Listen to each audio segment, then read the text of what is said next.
Here is a system of linear equations in three unknowns. One way to solve such a system is by using elementary row operations on an augmented matrix. To do that, we begin by turning this system into an augmented matrix. What the augmented matrix does is let us ignore the variables and just focus on the coefficients, really just focus on the numbers that are important to solving the system. How it works is we'll put the coefficients of the first variable in the first column, we'll put the coefficients of the second variable in the second column, the coefficients of the third variable in the third column, and then the constants will go in the rightmost column. And that looks like this. You can see the coefficients of x1, for example, are 1, -1, and 3, which we see here in our first column, 1, -1, and 3. We also see the constants, 8, 1, and 10, in the rightmost column. When we create an augmented matrix to represent a system of linear equations, it's common to have a vertical line like this separating the coefficients from the constants. However, it isn't totally necessary. Now, how do we use an augmented matrix like this to solve the system? Well, think about where we're going. We're trying to find values for x1, x2, and x3 that make this system true. So, at the end of all this, we should have three equations like this. x1 equals some number, x2 equals some number, and x3 equals some number. And if we were to write an augmented matrix for this system of three equations, it would look like this. This row just tells us that 1x1 equals A. This row tells us that 1x2 equals B. And this row tells us that 1x3 equals C. So the idea is that we're going to perform what are called elementary row operations on the augmented matrix to get it looking like this, at which point we will have our solution. Here are the three elementary row operations.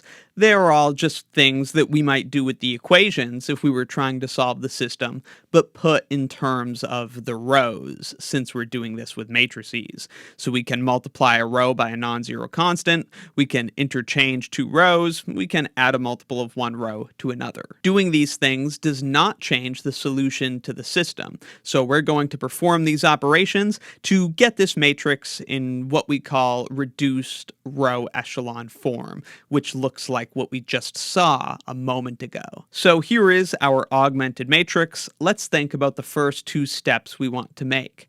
We already have a 1 here, which is exactly what we want, but we want to get zeros below the 1. So what we'll do is add row 1 to row 2, that will cancel out this -1, and then we'll subtract 3 times row 1 from row 3, and that will turn that 3 into a 0. So that looks like this. We're going to add row 1 to row 2, and we're going to subtract 3 row 1 from row 3, bringing us to this matrix. -1 plus 1 is 0. -2 plus 1 is -1. 3 plus 2 is 5, and 1 plus 8 is 9. As for row 3, again we subtracted 3 times row 1 from it. 3 minus 3 times 1 is 0. -7 minus 3 times 1 is -10.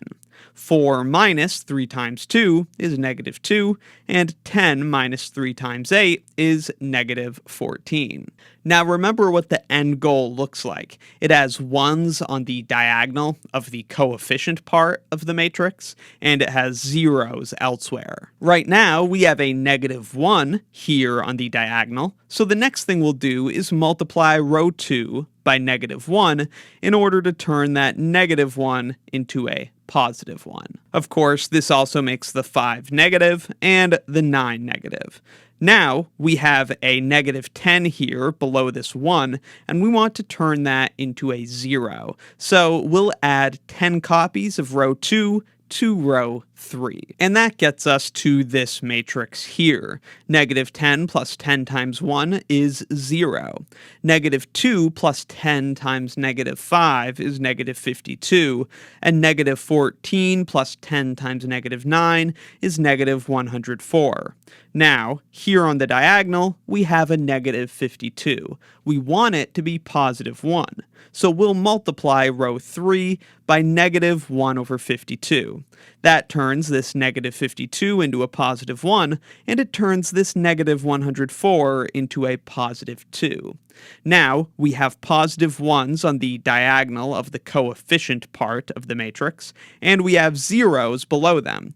The last thing we have to do is get zeros above them, and then we will have solved the system. So to get zeros above this 1, we will add 5 times row 3 to row 2 and subtract 2 times row 3 from row 1. And that gets us here. Finally, to get a 0 above this 1 on the diagonal, we will subtract row 2 from row 1. And that finally gets us here, exactly the type of matrix we were looking for. Positive 1s on the diagonal of the coefficient part of the matrix, and zeros elsewhere. So this tells us precisely the solution to the system. The matrix we see here on the left is called an identity matrix, and the process we've just completed is called Gauss-Jordan elimination.